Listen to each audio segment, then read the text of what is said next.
said, well, what do you mean my sister's missing? News spreads fast in a small town like Wilmington, Ohio. Phone calls woke Kelly Pitzer Taylor and Jen Warnock at about 1 a.m., March 17, 2013. Their 32-year-old sister, Casey, had been out for St. Patrick's Day when she disappeared into the night. The search was focusing on a retention pond that was near State Route 73, just east of Wilmington.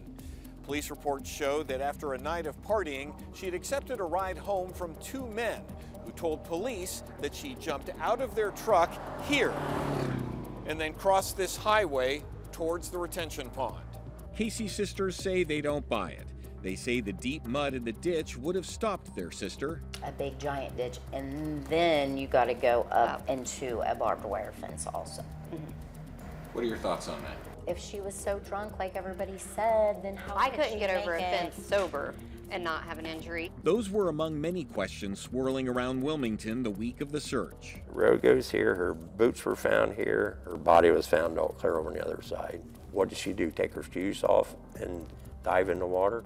Casey's father, Greg Pitzer, also says he does not believe the story Brandon Reed and Michael Hartley told police, that they picked up Casey that night as she walked home from Uncle Louie's, only to have her run from the car minutes later.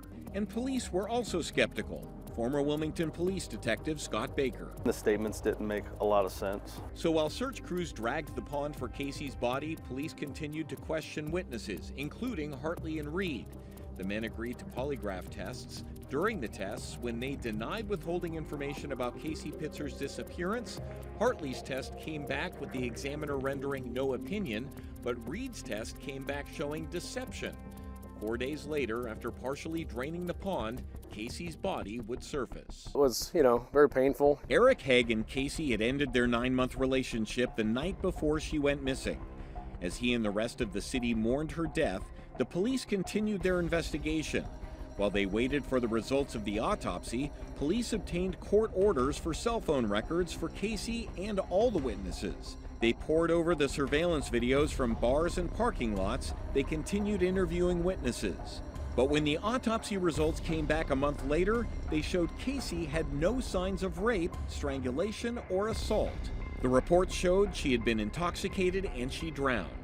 Chief Detective Josh Riley wrote in a report, "Based on the investigation into the incident and final autopsy report, it is determined the cause of death for Casey Pitzer is an accidental drowning with alcohol intoxication contributing to the death. The case was closed." But small towns have a way of attracting big scandals.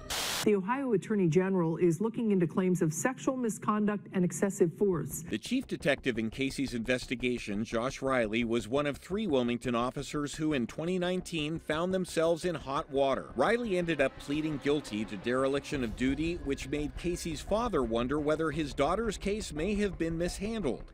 He took his concerns to City Hall. My family and I have been waiting for 10 years for answers regarding my daughter's murder investigation.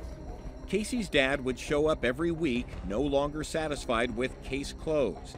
He went on the offensive and sued the city of Wilmington to release his daughter's case files.